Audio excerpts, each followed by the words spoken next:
Welcome to the Glytamins audio presentation. In the next 20 minutes, you will learn what gallstones are, what kinds of problems they can cause, and what you can do to get rid of them. Gallstones are nothing more than coagulated bile. Bile is the green alkaline liquid produced by the liver, which, among other things, helps us digest our food.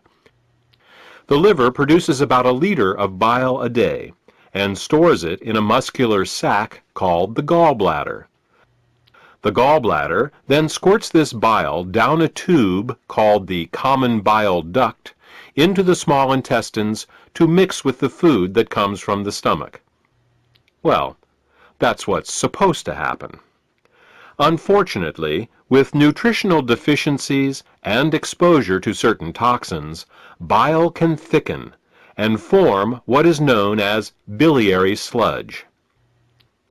When this biliary sludge forms, it makes it very hard for the gallbladder to get the bile into the small intestines. It's like trying to squeeze glue through a straw. It is out of this biliary sludge that gallstones are formed. Gallstones and biliary sludge disrupt the normal flow of bile, causing 3 different types of problems. The first set of problems is related to not getting enough bile into the intestines.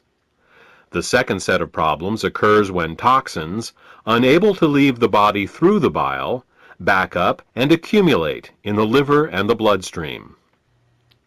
The third set of problems occurs when the bile, unable to get into the intestines, backwashes into the pancreas and liver. Let's start with the first set of problems and consider what happens when the bile becomes too thick or full of stones to reach the intestines in required amounts. The first thing that bile does in the small intestine is to neutralize the acidity of the food coming out of the stomach. In order to disinfect and digest the food that we eat, the stomach secretes hydrochloric acid. Did you ever wonder why the stomach doesn't digest itself? It's because the stomach has a special mucus layer that protects it from this hydrochloric acid. But the small and large intestine have no such protection. Instead, they rely on bile.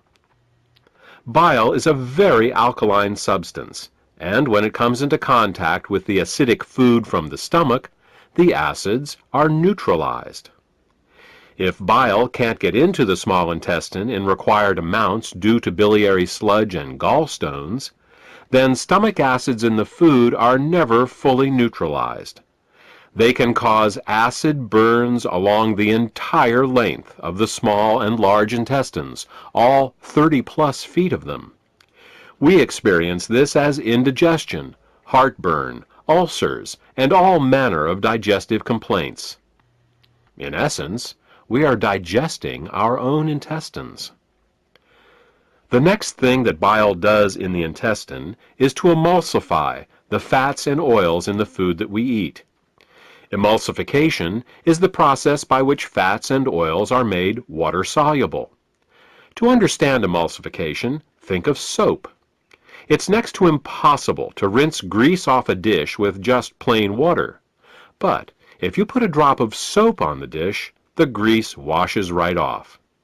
That's because soap is an emulsifier. It's what allows fats and oils to mix with water. Bile is the body's natural emulsifier, and it is what allows us to digest the fats and oils we eat. Without this emulsification process, essential fats, oils, and all the fat-soluble vitamins we eat become very difficult to absorb. Without adequate bile in the intestines, a person can end up suffering from malnutrition, regardless of the quality and/or quantity of the food that they eat. If eating fats and oils gives you indigestion, or if you have difficulty with food absorption, it could be due to biliary sludge or gallstones. The next thing that bile does in the intestines is to stimulate Peristalsis. Peristalsis is the rhythmic, wave-like motion of the intestinal muscles that moves the food through our digestive tract. If you don't get enough bile into your intestines, you're bound to be constipated, no matter how much fiber you eat. Some people have the misfortune of experiencing alternating constipation and diarrhea. This can be a very confusing experience, but the cause can be quite simple. Without sufficient bile, the hydrochloric acid-rich, partially digested food just sits in the intestines with no peristalsis. Thus, a person becomes constipated, but at the same time his or her intestines are being burned. When enough acids build up and the intestines can't take it anymore, they purge themselves with a bout of diarrhea. Then, with the acids evacuated, the process starts all over again. If you are experiencing problems with constipation, diarrhea, or both, biliary sludge and gallstones could be the cause.